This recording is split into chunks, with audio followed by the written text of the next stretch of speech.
This tutorial presents briefly some further insights from staff and students at the University of Leicester about what it means to be a more independent learner. The quotations used are taken from a recent research project which looked at how staff and students at the university defined what independent learning means to them. So, the first question we asked when it came to becoming a more independent learner was how people defined independent study. And the first answer here comes from a history student, as you can see. And what's interesting here is the history student refers to being able to figure out the best way to learn for yourself, but also what resources to use. And this is important because it highlights what independent learning is really about. It's a very personal process, as we mentioned in the introductory tutorial. Not everyone will manage it in the same way, and nor should they try to either.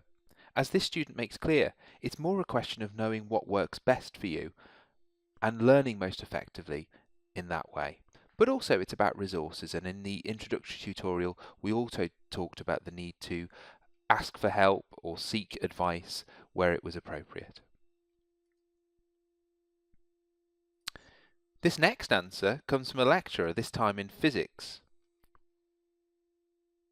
And what's interesting about this is the phrase, make you into a physicist. This doesn't mean that physics students only ever go on to become physicists, although many do, of course.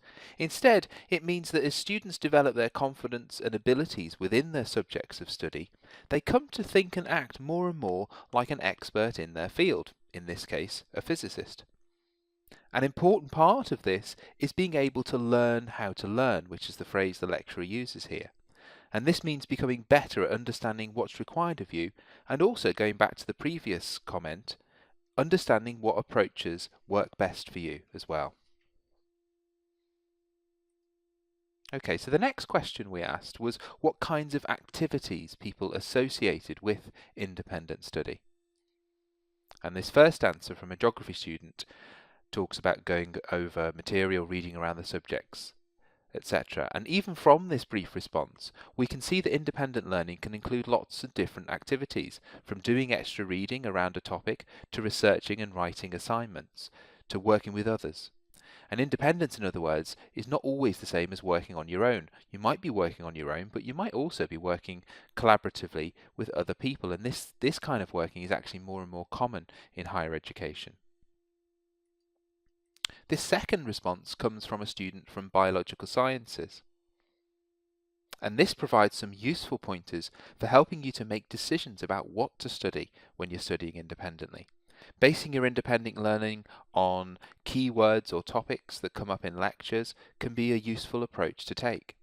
It means you will cover the extra material you need to, but in a more focused way, so you don't get too lost in all the extra reading that you might be doing otherwise.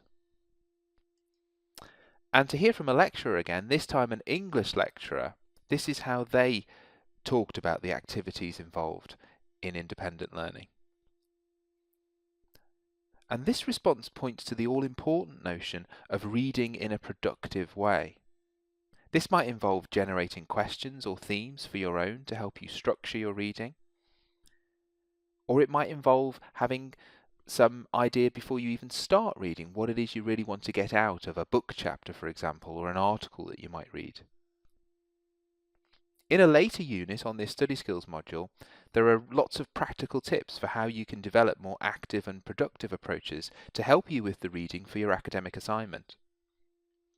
Another nice feature of this response is its emphasis on independent learning as a process of improving and refining the types of questions you ask. So once again, it's never about you being stuck on your own trying to work out what the answers are and how to approach things. Independence is also about getting better at thinking about the kinds of questions that will help you get the information and the knowledge that you need. Okay, so we're going to move on to the final question now, the all-important question of what motivates people to study independently.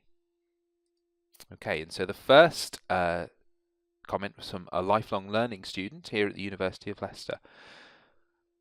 And motivation is, of course, key.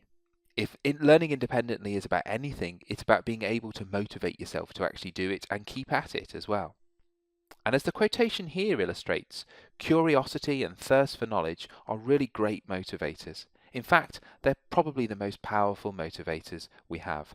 A determination to improve our knowledge and understanding will often mean that we find a way, however much time we have, to make sure that we do the learning that we want to. And so motivation is really central.